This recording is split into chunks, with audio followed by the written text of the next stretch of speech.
debated whether to share this, but they told me I needed to. So before we start, I need to ask you to keep an open mind as you watch this. I'm going to show you something I captured on video and I'll let you see it for yourself. So if you can keep an open mind, stay with me. A few days ago, I was on a Zoom call, Zoom video call with a group of people. Some I knew, some I did not, and because I didn't know them well, I was in a very neutral state, just observing, listening, feeling the energy of everyone there without filtering it through my own expectations or opinions. And this is actually important to understand, because when I am in that kind of neutral state, no ego interference, no personal filters running, that is exactly when I become most open to receiving, to channeling, to communicating with other beings.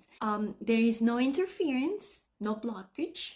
The channel is clear. My Wi-Fi is open, like I always say. I was not trying to channel anything. I was simply present. And that presence opened the door. From the very first moment the video call started, I noticed something on my screen. At first, I did not pay much attention to it, but it became more and more obvious something was different. So I discreetly grabbed my phone and I started recording what I was seeing on my screen without anyone noticing. I did not say anything to anyone on the call. I did not know most of these people well enough to feel comfortable doing that. And nobody said anything either, so I stayed quiet. I observed and I captured it. And before I show you what I recorded, I want to tell you something very important. Throughout the entire Zoom video call, I found myself very comfortable with my own energy. I was fine, relaxed. Nothing made me feel uneasy or anything like that. So I invite you to approach what I'm about to show you with curiosity or by simply observing. Not because I need you to agree with me, but because what you perceive in this clip will depend entirely on where you are, on your own frequency and state of being in this moment. And after everything we explored together in this series, all the videos that I was posting, you already know what that means. Let me show you. This is the clip. This is what I recorded with my phone during the call. This is what I was seeing on my screen. What do you see here? Big black eyes, flat nose, look at my mouth, super thin, long. Okay. So after the call, I decided to communicate with them. I did not know exactly who was going to respond. I just knew I needed to ask. So I reached out and a very familiar energy came through. And then I knew it was the Pleiadians. So I asked directly, what was that? Was that an alien face? Why? What is the point of showing up on my screen like that? And this is their message. I'm going to share it exactly as I received in English, and one part is actually in Spanish, but I will say in English, of course. When I channel, I do not receive words. I receive energy, images, feelings, a complete understanding of something that I then have to translate into language. And sometimes certain concepts flow more naturally into English than into Spanish, or the other way around. It is not something I choose consciously. It is simply whichever language carries the meaning most precisely in that moment. So this is what they communicated, and I barely touched it to make sure it is understood, but I want to keep it as close to how it came through as possible. I have it in my notes. This is what they say.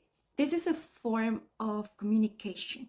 We were communicating with you. We already contact you and interact with you in different ways, but we will start showing up more. People need to get accustomed to the idea that we truly exist and that they should not fear us. They need to raise their frequency so we can communicate in person, interact in person. Fear blocks us. We are preparing humanity for our arrival. This kind of interaction is a test and a preparation.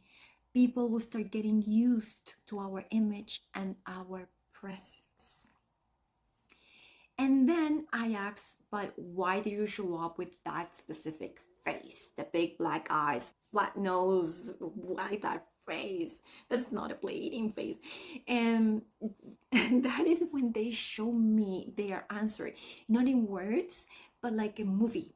I saw it, I felt it, and I understood it completely. They show me how people were going to react if they superimpose their face over mine. And they explain their appearance as Pleiadians has a very familiar human look with some differences, but nothing too far from what people know. So if they had shown up with their actual face, most people will have thought it was a spirit, a ghost, someone trying to communicate with me like a regular soul, which makes sense given the work I do. I communicate with spirits all the time, right? And then they show me this face. Yeah, actually I saw this face, the green one. They show me how humans represent extraterrestrials. Big black eyes, small chin, flat features. And they say, since this is how humanity represents us, we need to show up with an image people will immediately recognize as an extraterrestrial, not spirit, not a ghost. We need immediate recognition. That's what they said. They also acknowledged that some people, those driven by fear, those that prefer to see darkness before light due to their own perception of reality, might interpret what they see as something negative. A demon, a devil, but they said those will be the least. The point is this: they need people to get used to their presence, to stop seeing them as a threat. This is part of a much larger process that has been happening around the world with many people in many different ways. This is a collective preparation of humanity. And I asked if they had a name I could use to refer to them. I know names are not used in other realms because they are identified by their own signature energy. We all have a specific energy that identifies us. But I wanted a name because that is what we do as humans. We need something to call things, and so it is easy for me to talk about them with you guys. So they said, we are a group of beings with various races. Bashar is also in this group, as is Mary Magdalene. You can call us the Tivvul. I think it's pronounced like that, I'm not sure. It has meaning. And the closest I can explain so you can understand is something like the power of light. While you achieve presence and true power, our message will vibrate in those who are ready to receive it. Our message is this: do not be afraid. Receive our light so you can see the light that already lives within you. Do not be afraid. Receive our light so you can see the light within yourselves. That is their message, and it is the same message I have been carrying in my own work since the beginning, helping people remember the light they already have within, helping them raise their frequency so they can access more of who they truly are, because that is what they are preparing us for. They are not coming to save us. They are not coming to control us. They are coming to meet us when we are ready, when our frequencies align enough to receive them without fear blocking the connection. I have been communicating with them for a while now. This is not new for me, but this was a different kind of communication, a visual one on a video, because I had already the marks on my body, the hands and all that. You saw those videos. And they told me they will be showing up more through me in ways that I cannot predict or plan.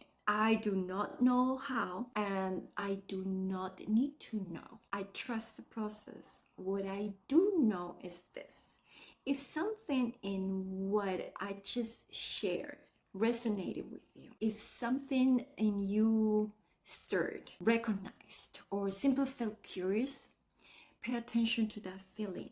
That is not an accident. That is your own awareness waking up.